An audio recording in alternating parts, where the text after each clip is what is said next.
Bueno, yo creo que es muy importante utilizar las redes sociales, pero utilizarlas bien, utilizarlas desde los valores, porque al final es un escaparate y creo que hay mucha gente poniéndonos el ojo encima y yo intento hacer las cosas con cuidado y mostrar una vida real.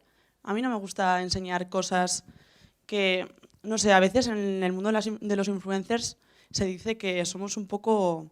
que no mostramos la vida real, ¿no? Yo siempre he intentado reflejar mi trabajo desde la honestidad y desde los valores que me han inculcado en mi casa. Yo la verdad es que no soy una persona a la que le gusta mostrar cada segundo de mi día a día. Creo que hay que hacer las cosas con cabeza y siempre que se hagan con cabeza las cosas salen bien, ¿no? A mí me gusta enseñar pues, los entresijos de los sitios a los que voy, quizás sitios más inaccesibles. Tenemos a veces suerte de estar en sitios donde quizás la mayoría de las personas no pueden estar, pues un poco enseñar ese detrás de la cámara muchas veces o bueno, puntos que a la gente le puedan interesar, ¿no? Y como dice Amaya, mientras se haga bien, creo que un uso responsable también es una muestra de identidad, digamos, o una seña de que se puede